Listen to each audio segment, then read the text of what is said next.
पर उतरे आरएसएस कार्यकर्ता, 2 घंटे तक लगाया जाम। विकास कार्यों के नाम पर 100 मंदिरों को तोड़ने के खिलाफ जमकर किया विरोध प्रदर्शन।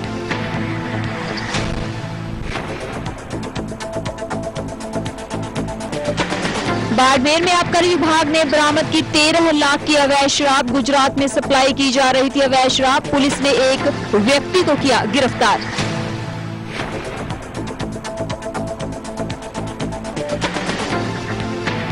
धौलपुर जिले में एक पुलिसकर्मी पर 3 अज्ञात लोगों ने किया हमला। पुलिस मामले की कर रही है जांच।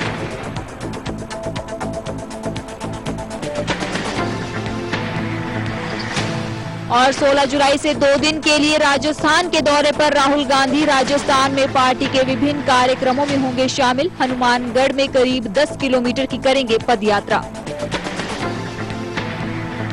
और हेडलाइंस के बाद खबरें विस्तार से दिखाते हैं। पूरे राजस्थान में मंदिर विवाद थमने का नाम नहीं ले रहा है। जयपुर में आज मंदिर विवाद के मद्देनजर आरएसएस कार्यकर्ता सड़कों पर उतरकर प्रदर्शन कर रहे थे। जेडीए और जिला प्रशासन द्वारा विभिन्न विकास कार्यों के नाम पर 100 मंदिरों को तोड़ने के खिलाफ आरएसएस कार्यकर्ताओं ने जमकर विरोध प्रदर्शन किया और अपने गुस्से का इजहार किया।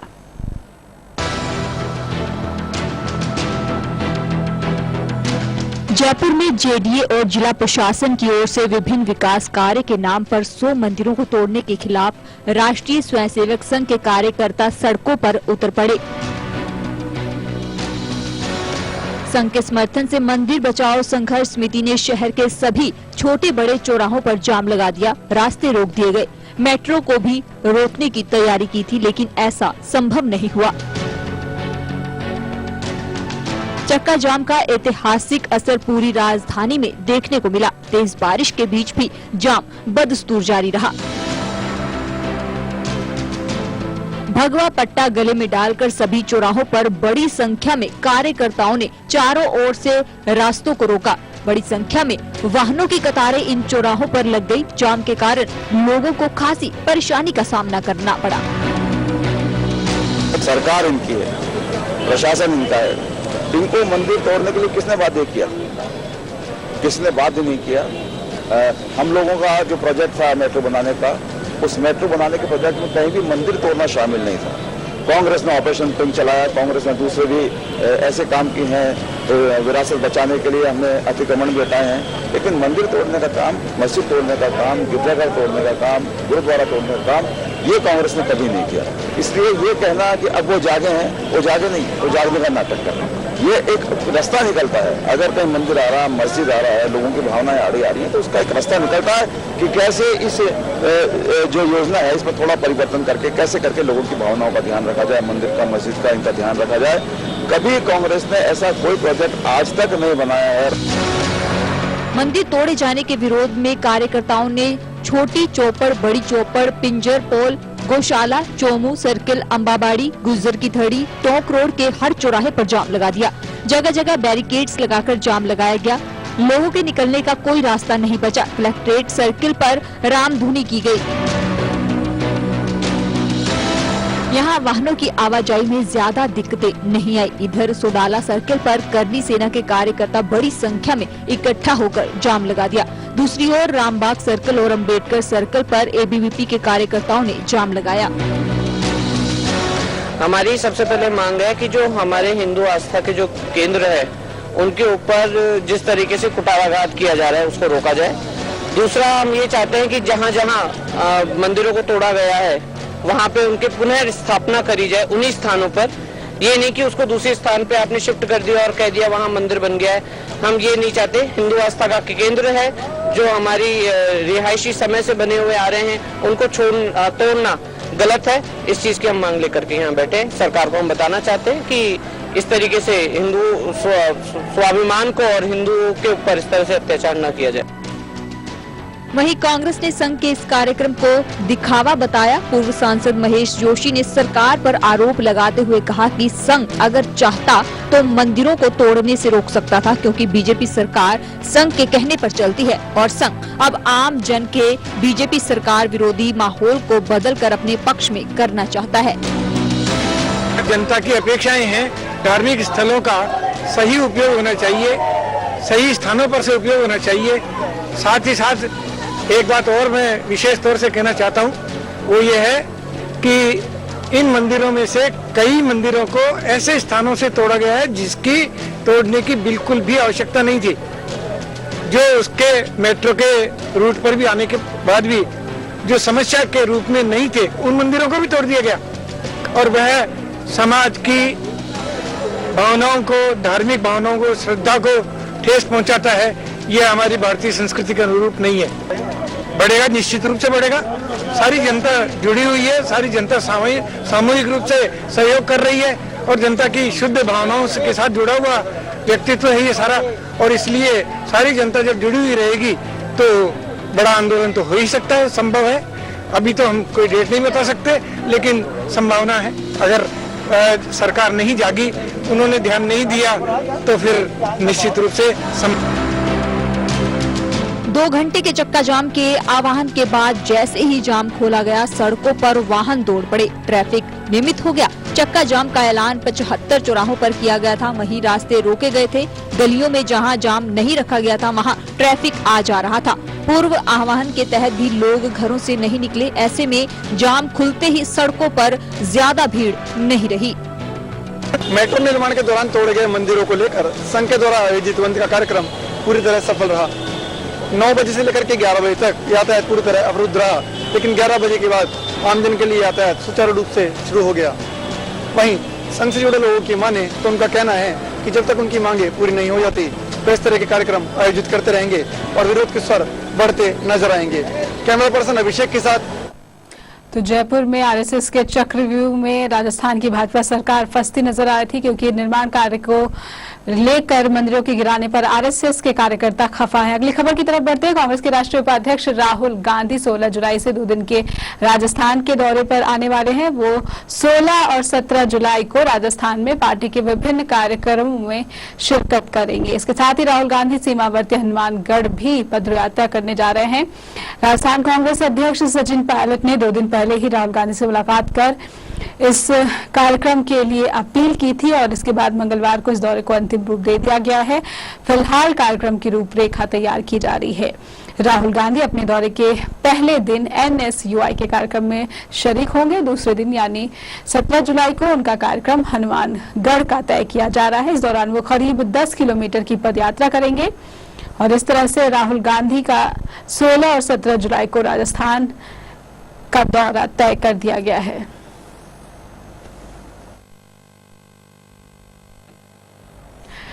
और बाड़मेर में आबकारी विभाग को बड़ी सफलता मिली है। आबकारी विभाग ने नेशनल हाईवे 15 पर ट्रक से 13 लाख रुपए की अवैध शराब बरामद की है।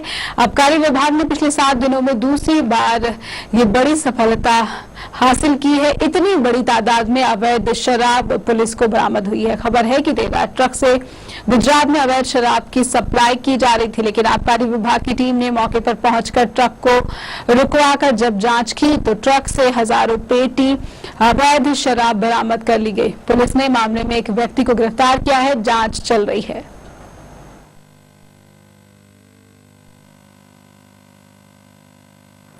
इधर धौलपुर जिले में एक ट्रैफिक पुलिसकर्मी पर अज्ञात हमलावरों के हमले का मामला सामने आया है। पुलिस की माने तो बीती रात ये पुलिसकर्मी खाना खा रहा था कि अचानक शराब से धुत 3 अज्ञात लोगों ने उसके साथ गाली गलौज शुरू कर दी। कुछ वक्त बाद तीनों शख्स वहां से गायब हो गए। फिर कुछ देर के बाद 3 अज्ञात लोगों ने पुलिसकर्मी पर पीछे से हमला कर दिया। इस पुलिसकर्मी को बुरी तरह से उन्होंने जख्मी कर दिया, जिसके बाद पुलिसकर्मी को अस्पताल ले जाया गया। फिलहाल पुलिस मामले की जांच कर रही है, आरोपियों की तलाश की जा रही है।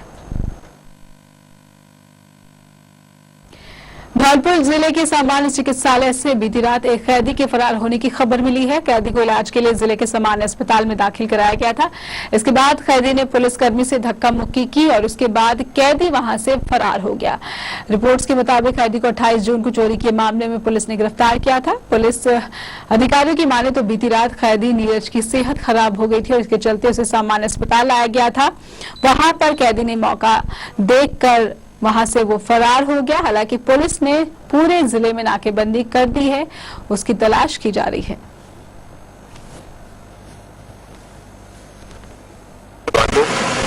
जेल से हमने पहली बार भर्ती कराया था, जिसको पूरी ड्यूटी की शिकायत की जेल से हमने भर्ती करा दिया। आज रात को 1:30 बजे उसको खून की उल्टी फिर हुई, तो मैं चला गया अपने इमरजेंसी में और श्याम सिंह कॉन्स्टेबल चला गया मेल मेडिकल वार्ड में कंपाउंडर को बुलाने के लिए। तो एक सिपाही रह गया मेरा, एक सिपाही को धक्का मार के उसके पीठ में खा के उसने खोला और खून की उल्टी हो रही है, उसने खोला गेट, इतने में उसको मारपीट करके वो भाग गया। बेचारा दिन कैदी था। हाँ बेचारा।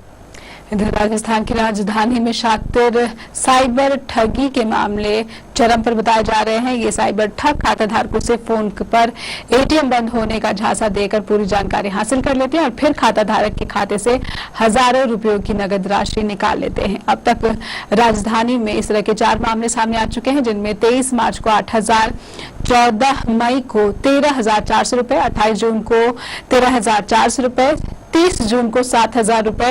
इन शातिर साइबर ठगों ने खाताधारकों को झांसा देकर उनके खाते से निकालिए। ऐसे मामले सामने आने पर पुलिस चौकन्नी हो गई है। पुलिस अधिकारी इस मामले पर क्या कह रहे हैं, आइए आप भी देखिए।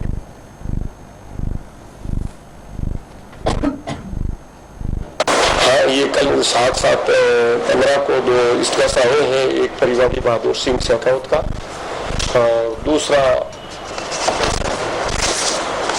परिवादी राजकुमार मीणा का, और दोनों पे अभियोग दर्ज हुआ है 420 और IT एक्ट का, जिसका अनुसंधान श्रीमान एसोसिएट साहब कर रहे हैं। के नाम पे बताए हैं 17,000 + 500, दूसरे ने 68,836 रुपए बताए।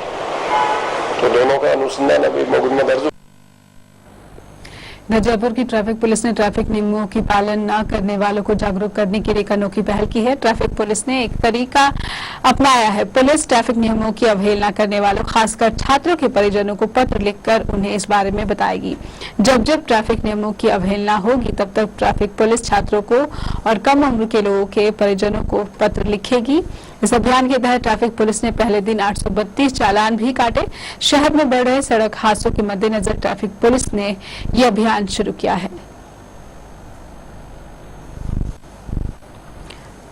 जयपुर से अगली खबर है। आमेर थाना क्षेत्र में एक 50 साल की महिला से रेप का वाकया सामने आया है। बताया जा रहा है कि एक युवक ने 50 साल की बुजुर्ग महिला के साथ दुष्कर्म किया। पीड़ित महिला की मानसिक हालत ठीक नहीं थी। इसके साथ ही महिला की बेटे ने सूचना मिलते ही पुलिस ने मामला दर्ज करवा दिया है। उचित जांच की मांग इस महिला के बेटे ने की है। बहरहाल पुलिस ने आरोपी युवक को गिरफ्तार कर लिया है, उससे पूछताछ की जा रही है।